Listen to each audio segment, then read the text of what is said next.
Donc, nous passons, Baruch Hashem, au chapitre 8 de Orot HaTeshuvah. Vous vous rappelez, puisque nous avons évoqué le regret de la faute, nous passons désormais à, justement, se couper totalement de la faute. Se couper totalement de la faute, c'est, comme on a dit, par ce processus de la Teshuvah, c'est transformer le mal en bien. Pas seulement, ce processus appelle, j'ai envie de dire, est un stade élevé de la Teshuvah, d'éliminer totalement les scories que nous pouvons avoir à notre actif, que nous pouvons avoir en nous, bien évidemment, est profondément difficile, voire même douloureux. D'accord? C'est pour cela que le chapitre 8, dont vous avez le titre devant les yeux, Machrovei Achet, Ve Isurei Ateshuvah, ou Merapé et Arata. On va le dire de manière très claire. Qu'est-ce qui se passe? La personne était dans le coma pendant 2000 ans. Donc, elle avait pas mal puisqu'elle ne sentait rien. Elle était dans le coma. Et puis, elle s'est réveillée du coma. À ce moment-là, il va falloir lui donner des médicaments pour pouvoir progressivement sortir et pouvoir retrouver la rééducation, sa cohérence, etc. Et à ce moment-là, qu'est-ce qui se passe? Là, ça fait mal. C'est ça? Mais en vrai, elle est en meilleure santé qu'elle ne l'a été pendant 2000 ans, puisqu'elle n'est plus dans le coma. D'accord? Donc, il y a les mots MAUX qui ont découlé de la faute. Et donc, la douleur de la teshuva. L'image que j'avais prise la semaine dernière et que le Rav utilise, c'est pour ça que je me permets de la rappeler, c'est ce que j'avais appelé la transplantation d'organes. On a un organe étranger qui s'est inscrit en nous. Le corps le rejette. C'est une bonne chose que le corps le rejette si cet organe est nuisible pour la cohésion de ce corps. Mais le processus de rejet du transplant on dit de la transplantation, eh ben, okay. Là, il y a un peu médical. Je vais confiance De la greffe. Pardon? De la De greffe. la greffe. Le rejet de cette greffe, eh bien, est un processus compliqué et qui peut s'avérer douloureux, bien évidemment. D'accord? C'est ça le point qu'il en dit. Et c'est pour ça qu'il a dit que la fin du titre, comme vous l'avez vu, ou Merapé et Arata. Il y a le processus de la guérison. Nous dit le Rav. Donc, premier paragraphe. Amachov, chez Margishim Berayon Ateshuva, Bereshit Zechirato. Ça laisserait entendre qu'on n'ait pas le choix. Le début de la Teshuvah est douloureux. Les prémices, les premiers pas de la Teshuvah, semble-t-il, sont douloureux, sont difficiles. Uba, mipne anitukim, shechelke anefesh araim. Parce qu'on se coupe de ces parties, si je puis dire, du corps qui avaient une mauvaise influence. Vous savez pertinemment le nombre de... on avait souvent... C'est important de rappeler ces choses-là. On dit en français la dopamine. Non, pas la dopamine, pas le médicament. Il y a une glande. Il y a une glande. C'est-à-dire, il y a une glande qui se multiplie, qui grossit. Plus tu as une expérience de plaisir. D'accord? Et c'est ce qui entretient la dépendance. La drogue est rattachée à ça, la cigarette, malheureusement, le casino, même la pornographie. Toute expérience qui procure un plaisir immédiat, eh bien, au début, on n'a pas une dépendance, mais progressivement, eh bien, cela procure un plaisir immédiat dont il est difficile de se libérer.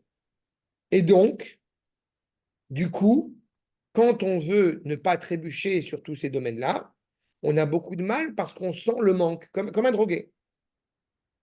D'accord? C'est exactement cela.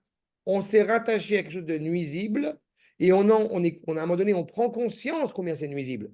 Je ne pense pas qu'une seule personne authentique, cohérente sur Terre, va dire la cigarette, c'est bon pour la santé. Non? Je veux espérer que personne ne va le dire. Certains vont trouver des prétextes de dire oui, mais ça protège du cancer du foie et je ne sais pas quoi. C'est d'ailleurs. En gros, tout le monde est d'accord pour dire que la cigarette aujourd'hui, c'est un fait établi, c'est dangereux pour la santé. Ce qui ne veut pas dire que les gens, en sachant cela, tout de suite, boum, bam, badaboum, comme dit Jean-Paul Belmondo aux Halles, badaboum, ils arrêtent de fumer. C'est-à-dire, c'est clair que cela est difficile.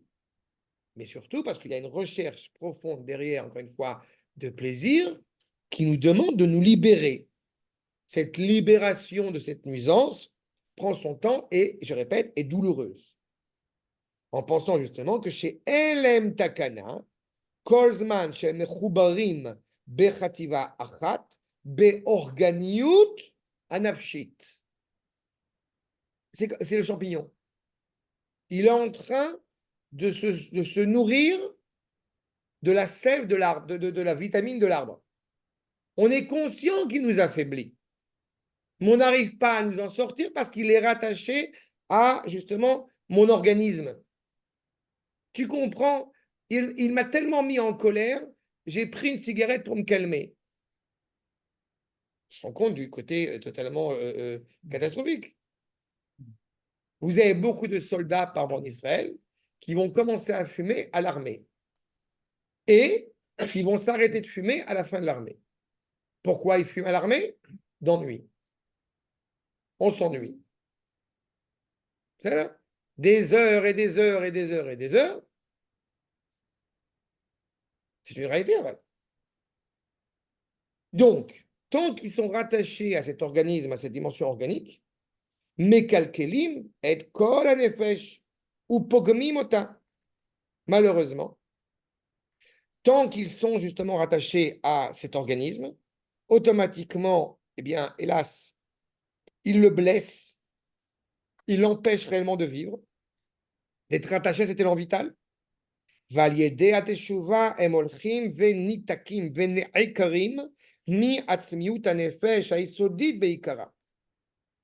à la teshuva, eh bien, ils vont progressivement se couper, et vous remarquerez le terme qui est utilisé par le Rav est très important, ne'ekarim. Ils sont déracinés de l'essence même de cette dignité humaine par le biais de la teshuva. Je me permets de vous rappeler que dans le Seder de Rosh Hashanah, à propos, quand on mange la karti, quand on mange les courgettes, en général c'est les courgettes, mais pas courgettes, les poireaux, c'est rare, les poireaux. Une karti, c'est les poireaux. Quand on mange les poireaux, bon, il y a différentes coutumes, je sais que chacun a ça, mais à la base, karti, c'est les poireaux. Et on dit surtout yikartu. On dit d'abord yikartu oivenu, enfin oivecha, etc. Et après, on mange le selek, certains pensaient les épinards, c'est le cas. Vous mangez quoi, vous les blettes. Les blettes. Moi aussi, je mange les blettes. Mais il y a beaucoup, ils mangent les épinards aussi. Bon. Et qu'est-ce qu'on fait quand on mange les blettes? Non, moi aussi, je mange les blettes. Tous les jours, tous les semaines des blettes. Très bien. Moi aussi, je mange les blettes. Mais pas, vous avez compris. Quand on mange les blettes, avec cette bracha de istalku et veno. C'est intéressant qu'on dit d'abord ikartu et après on dit istalku. Et j'ai l'occasion d'expliquer que justement, le ikartu, tel que son nom l'indique, c'est retrancher. Alors que istalku, c'est le transfert qui se casse. Pas sans fixer évidemment personne, ni à Gaza, ni à Ramallah, mais c'est quand même ce qu'on dit. Mais le fond, c'est que pourquoi on ne dit pas istalku d'abord? D'abord qu'on les renvoie? Non. Parce que tu dois d'abord vider la substance, j'ai presque envie de dire, organique de la nuisance qu'ils engrangent. Une fois qu'ils sont retranchés, il n'y a plus de souffle, il n'y a plus d'oxygène à Gaza, il n'y a plus de gaz, il n'y a plus d'électricité. D'abord, tu les vides. Une fois que tu as vidé, deuxième stade, istalko. C'est là? Mais c'est super important, c'est exactement cela. C'est exactement ce qu'on dit par rapport au processus de la Teshuvah. Tu ne peux pas réellement te libérer d'un méfait, d'un nuisible, tant qu'encore une fois, tu n'as pas coupé. Fais le ménage de Pessah, c'est pareil. Tu as nettoyé avec une éponge, tu vois bien que les champignons, tu vois bien que je sais pas, que la saleté va vite revenir. Qu'est-ce que tu fais? Tu mets l'eau de Javel. Tu mets la Sainte Maurice, hein, le produit que bien chrétien, c'est rien que Sainte Maurice. Saint Maurice, Saint-Marc. Hein, ça sent mauvais, c'est chrétien, c'est normal. Tu l'as tu l'as totalement bousillé, et exactement. Il ne revient plus.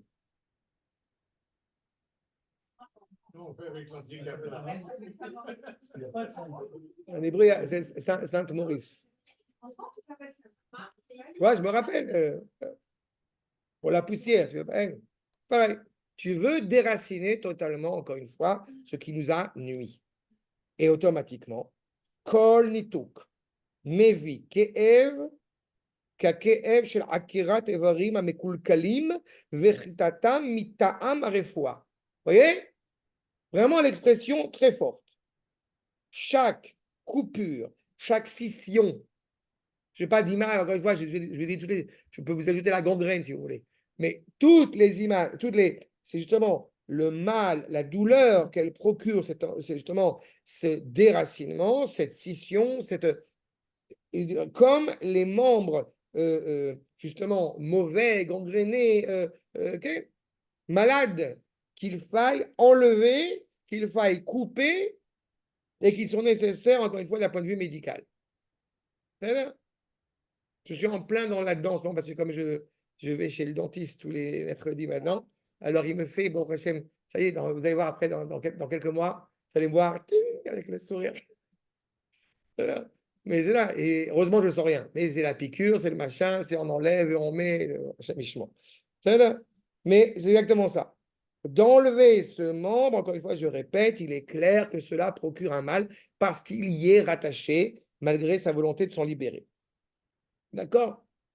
Vous vous rendez bien compte, bien évidemment, que toutes les attaques de celui qu'on appelle communément le Yetzer Hara, le mauvais penchant, il ne va pas, comme j'ai connu l'expliquer, le Yetzer Hara, il ne nous procure pas une douleur en apparence.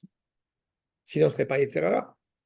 Si la personne a suivi un mauvais chemin, mais qu'elle en souffrait avant même de le suivre, mais elle ne le suivrait pas. Le Yetzer Hara, il se déguise dans ce que vous voulez. Si on est religieux, il va avoir une belle grosse kippa sur la tête. Si on n'est pas religieux, il n'a pas de kippa. Peu importe, il est là. Et il va nous dire, vas-y, c'est pas grave, c'est bon, c'est agréable, kiffe la vie un peu. C'est ça, exactement. Bon, on sait que c'est nous, on sait que c'est l'influence culturelle qui est la nôtre. Mais vous comprenez l'image. Évidemment qu'on est confronté à cela. Ça serait trop facile sinon. Donc, s'en libérer va être d'autant plus difficile. Maintenant, donc, mitamarefua, veluhem, aïsurim, c'est douleur. Ayoter pnimim. Elles sont plus difficiles, encore une fois. Vous savez pertinemment que quand on a été blessé par quelque chose, alors il y a deux mots, hein, deux souffrances. Il y a la souffrance physique. Alors, il y a l'exemple qui est bien connu. On est tombé du cheval. Hein. Une des plus grandes difficultés pour la personne qui a fait une chute de cheval, c'est de remonter sur le cheval. D'accord? Il s'est fait mal au genou, il s'est mal à la tête, il s'est mal au dos. Mais remonter sur le cheval, il a du mal. Pourquoi? Parce que ce n'est pas qu'une douleur physique. Ce que le Ravi nous dit ici, vous avez remarqué, c'est Aïsurim, Ayoter Penimiim. C'est intérieur. On a trébuché, alors on a la blessure qu'on a, on peut la réparer. S'il n'y a pas d'hémorragie, machin, on la réparé. Mais il y a parfois une crainte intérieure. Il y a parfois un sentiment profond qui lui, n'est pas encore réparé. Chez Al Yadam, ou Ba'em Adam, Yotse Lecherut Miavdut Achashucha, c'est grâce à cela que l'homme sort réellement de son esclavage obscur qui est dû aux fautes, Shel Chatav, et de ses inclinaisons, ou Netiotav Ashfalot, et Totsotem Amarot, puisque le Yetzirah que j'évoquais tout à l'heure, il nous a engagés à trébucher. Mais le bien-être qu'on a a priori ressenti avant de trébucher succède à précède un désarroi et une détresse des plus terribles. Parce que quand on a commencé le processus de la Teshuvah d'avoir voulu se couper de la faute, et on a essayé, on s'est trompé, on a trébuché, on n'a pas réussi. Ce Shabbat, je fais très attention, je vais bien garder le Shabbat comme il faut. Et tac, je n'ai pas pu me retenir. Ça va. Je donne des exemples concrets, hein, c'est pas pour. J'adore citer le Rav Harlap quand il parle d'une faute grave qu'on aurait fait. Alors imagine, tu as fait une faute grave volontairement, mais une faute vraiment grave. Je cite le Rav Harlap. Quelle faute vraiment grave? Par exemple, que Dieu préserve, tu as fait le Birkat Amazon sans avoir des intentions spirituellement élevées. Tu sens, tu vois la grave faute. Tu vois, vraiment la vraie faute absolument terrible qu'on aurait pu commettre. Alors, quand tu lis ça chez le Rav Harlap, ça calme. Ça calme de se dire, moi, ça y est, je suis arrivé. Voilà. Donc, il est clair qu'encore une fois, il faut être conscient de cela. L'homme authentiquement libre, du sais-je le répéter, c'est celui qui est rattaché à Kadosh Baruch Hu. Être rattaché à la faute me rend esclave. Mais j'arrête de fumer quand je veux. Vraiment? J'adore le quand je veux. Vas-y, arrête. Heureusement qu'on a Shabbat, grâce à Dieu, sans le téléphone. Hein? Le fameux téléphone, smartphone intelligent. Je ne sais jamais qui c'est qui est vraiment intelligent. Et je dis ça en ayant un smartphone. Hein, je laisse mon téléphone pendant 1 heure. Là, on va repartir dans la voiture. Je t'invite à ce qu'on part ensemble. Voilà, 1 heure, j'ai 2 heures. Voilà, 50 messages. Heureusement, il y a Shabbat. Je t'en marche moi. Mikal Vachomer. Mishen, Ve'ain, la dent, l'œil. Chez Eved Yotse, Bael Echeu. C'est intéressant ce que rappelle ici le Rav, parce que je vous rappelle que quand on est esclave, eh bien, la notion d'esclave au sens hébraïque du terme, bien évidemment, il suffit qu'on ait porté préjudice, qu'on ait maltraité son esclave, il est libéré automatiquement. Pas si on a commis un dommage grave, automatiquement, évidemment, l'atteinte à l'œil et aux dents, automatiquement, eh bien, le libère de cet esclavage. Si on prend cela maintenant au niveau de la teshuva, au niveau de la faute, vous comprenez que c'est pas, je veux dire, par rapport à notre propos, c'est pas un hasard si le Rav a choisi ce verset en référence à l'œil et à la dent. Tout ce que nous allons consommer, tout ce que nous allons profiter, pas seulement la nourriture au sens du terme, tout ce que nous avons vu qui nous a porté préjudice. Il est évident que cela nous a fait un dommage, nous a commis un dommage, nous a heurté, mais il faut être conscient que ça nous a heurté. Parfois, on est tellement esclave qu'on ne pourrait pas penser, imaginer une seule seconde à quel point ça nous a heurté. J'avais un membre dans ma famille qui est décédé. Moi, il ne s'est pas bien comporté en plus avec ma tante, alors c'est bien que voilà. Bref. Et il avait dit que pour lui, Israël, c'était hors de question parce qu'il n'y a pas à dire, le vin français, la nourriture française, la mentalité française, eh ben, est quand même ce qu'il y a de mieux dans le monde. Donc, il n'est pas venu en Israël. Quand on dit qu'il s'est mal comporté, on a découvert bien plus tard qu'il était violent avec ma tante. Donc, voilà. Bref, dans tous les cas, vous voyez la référence. Il n'est même pas conscient, il n'a même pas été conscient, Bichlal, que, encore une fois, à quel point cela lui a causé un dommage absolument dramatique d'être attaché à ce méfait. C'est exactement cela. Ashrei agever, asher teyasrenu ya. Combien on peut être heureux, j'ai envie de dire, si Akash Borou, justement, Akash Borou, Yudke, c'est l'essence même du monde, la création même du monde, le créateur même du monde. Il nous a, quelque part, fait des souffrances, Mitoratecha telmadenu, pour qu'on puisse encore plus apprendre la Torah. Al tikre telmadenu, et là, telamdenu. Telamdenu, ça veut dire que justement, en étudiant la Torah, on va comprendre la valeur de ces difficultés, de ces souffrances qu'on peut traverser. Nous savons pertinemment que 3 choses ne sont pas accessibles si ce n'est avec des souffrances, à savoir Eretz Israël, le Mashiach, la Torah et l'Olam Haba. Et le Le monde futur. D'accord? C'est qu'en réalité, eh bien, et comme je me permets de reprendre une image, quand un père ou une mère s'est levé la nuit et a changé la couche et a dû surmonter toutes les difficultés que ses bébés peut-être lui ont, l'ont peut-être engrangé, eh bien, qu'est-ce qui se passe? Ça a renforcé l'amour qu'il a à l'égard de ses enfants. C'est exactement cela. En réalité, par le biais de la Torah, eh bien, on peut comprendre qu'est-ce que la Torah nous enseigne. Qu'est-ce que Akash Borou, justement, nous transmet. C'est l'amdenu d'avoir zé mi Toratecha limatanu. C'est cela de la Torah, on l'a entendu. Celui qui est le père de la vérité entre les 3 patriarches, c'est Yaakov. Celui qui a eu le plus de drames familiaux, si je puis dire, c'est Yaakov. D'accord?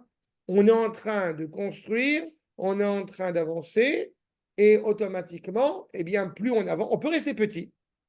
Le petit garçon qui ne va pas traverser la route tout seul, il n'y a pas de problème. Mais Akash Bokhu ne veut pas ça. Akash Bokhu veut une personne adulte qui s'assume, donc qui est capable de traverser la route tout seul. Et donc, du coup, qui est soumis à des dangers plus grands. Donc, le jadis, c'était mieux, on ne connaît pas. On peut trébucher, mais on se libère de l'esclavage par le biais de la Teshuvah et on n'a pas peur d'affronter, justement les difficultés qu'on peut traverser. Est-ce que c'est clair jusque-là? Tov. Alors je m'arrête là, Bezrat Hashem, et nous reprendrons le 2e paragraphe la semaine prochaine de ce chapitre 8. Shalom, Kol Tov. ça rappelle l'histoire de la תודה רבה. Avec plaisir. mère. תודה רבה, bonne